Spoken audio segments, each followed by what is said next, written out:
The secrets of building the Egyptian pyramids. The pyramids are the final miracle of the seven old marvels of the world and an observer of the significance of the pharaonic development in Egypt. The three pyramids in Giza, Khufu, Khafre, and Menkaure, are viewed as one of the main landmarks of the archaeological travel industry on the planet. Yet, the mystery of building the pyramids is as yet a secret to researchers today. The Greek history specialist Herodotus was one of the first to guarantee that the laborers who constructed the pyramids were slaves who had to work in them. In any case, progressive archaeological revelations have demonstrated the lie of these cases, the most recent of which was the disclosure of the burial chambers of laborers who dealt with building the Pyramid of Khufu, the biggest pyramid of Giza. In those burial places were found skeletons having a place with laborers, and close to them were stoneware vessels in which brew and bread were set as a supper for the spirits of laborers in eternal life. Zahi Hawass, an Egyptian paleontologist, affirms that the found burial chambers affirm that the specialists who worked in building the pyramids were wage laborers, not slaves, as certain students of history guaranteed. Regard to the people who kicked the bucket while working, were covered in a spot close to the heavenly pyramids. The laborers, who numbered 10,000, were working movements for 3 sequential months, and it took them almost 30 years to assemble one pyramid. The specialists likewise followed an eating routine that depended vigorously on meat that was showing up in the workspaces consistently from adjoining ranches. Insider facts about building the pyramids.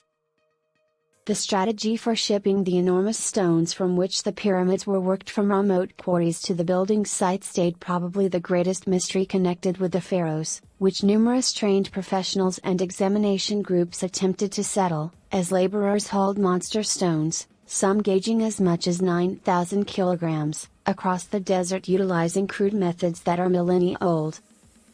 An exploration group from the University of Amsterdam accepts that they might have had the option to settle the mystery of building the pyramids, and the response is wet sand.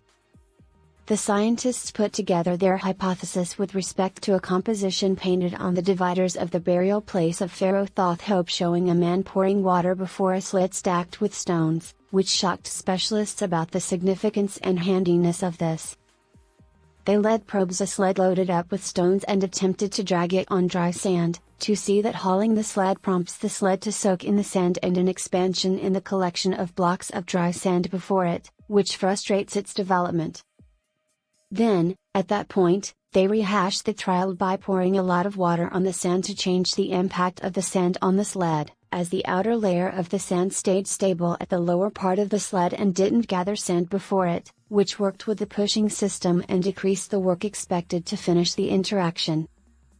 This is because of the way that sand dampened with water is described by a more strong surface than dry sand, because of the development of connections among water and sand particles, which diminishes the surface protection from the development of the sled. Most archaeologists concurred that a framework in light of switches was utilized by pyramid laborers to ship stones from far-off quarries across the desert.